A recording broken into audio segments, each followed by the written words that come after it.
দৌলতদিয়া ঘাটের ফেরিওয়ালা থেকে ছিঁচকে সন্ত্রাসী, আর সেখান থেকে গোয়ালন্দ থানা আওয়ামী লীগের সাধারণ সম্পাদক। অসংখ্য হত্যাকাণ্ডের গডফাদার ও পুলিশের তালিকাভুক্ত শীর্ষ সন্ত্রাসী। নাম তার নুরুল ইসলাম ওরফে নুরু মণ্ডল, দৌলতদিয়া ইউনিয়নের সাবেক চেয়ারম্যান। অভিযোগ আছে স্থানীয় এমপির আশ্রয় প্রশ্রয়ে সে এখন আরো বেপরোয়া, যার কর্মকাণ্ডে বিব্রত স্থানীয় পুলিশ প্রশাসনও। এমন সব চাঞ্চল্যকর তথ্য উঠে আসে খোদ পুলিশের গোপন প্রতিবেদনেও।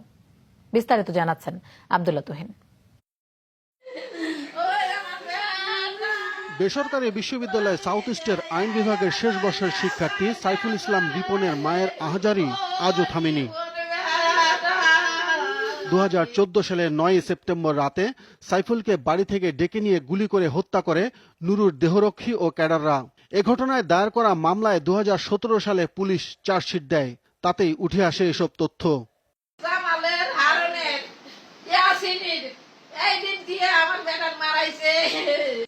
এছাড়া দৌলতদিয়া যৌনপল্লীর ভেতরের বাড়িওয়ালা লাভলি ও সালমি হত্যা, ছাত্রলীগ নেতা জাহাঙ্গীর, আলোচিত পলাশ মার্ডার, আপন দুই ভাই সাদ্দাম ও রুবেল খুন, ভূমি জবরদখল সহ অসংখ্য অপরাধে নুরু মণ্ডলের হাত রয়েছে বলে উঠে আসে পুলিশের তদন্ত প্রতিবেদনে।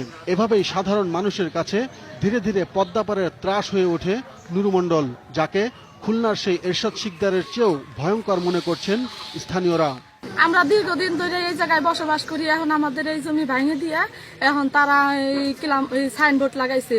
এখন আমার স্বামী এই অবজেকশন জানাবে যাইয়া এখন ওনরাও জেল হাজির। কারা মাছ নিছে? মাছ নিচে এলাকার লোকজন। নাম বলো দি। নাম যেমন জামাল, বক্কার, হাসন, তারপরে নিজাম। কারা বরাত করছে এটা? যারা সাইনবোর্ড লাগাইছে তারাই। যখন যে দল ক্ষমতায় আসে তিনি তাদের রাজনৈতিক ছত্রছায়ায় নির্বিঘ্নে সন্ত্রাস চালিয়ে গেছেন। সরকারি দলের স্থানীয় নেতারাও তাকে হাতিয়ার হিসেবে ব্যবহার করে আসছেন। এভাবেই অধরা শীর্ষ সন্ত্রাসী হয়ে উঠেছেন নুরু মণ্ডল। একসময় দৌলতদিয়া ঘাটে ফেরিওয়ালার কাজ করে জীবিকা নির্বাহ করা নুরু মণ্ডল পুলিশের খাতায় সর্বহারা, খুনি ও শীর্ষ সন্ত্রাসী হিসেবে তালিকাভুক্ত। তবে এই নুরু মণ্ডলকে আশ্রয় প্রশ্রয় দেওয়ার অভিযোগ অস্বীকার করেছেন স্থানীয় সংসদ সদস্য কাজী কেরামত আলী। নিয়ম অনুযায়ী সমস্ত কেউ যদি দোষী হয় আপনি তো অবজেকশন থাকে হয় ওকে, আমি কোনো ব্যক্তির দায়ও নেব না।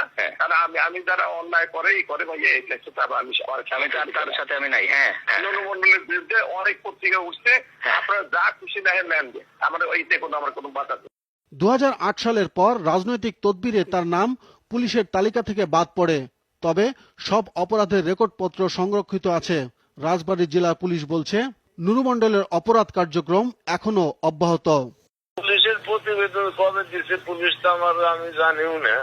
এটা হয়তো ওই যে দিচ্ছে হয়তো ইয়েদের কাছে টাকা খাইয়া করছে না। আপনি পুলিশকেও টাকা পয়সা দিয়ে রিপোর্ট করাইছে?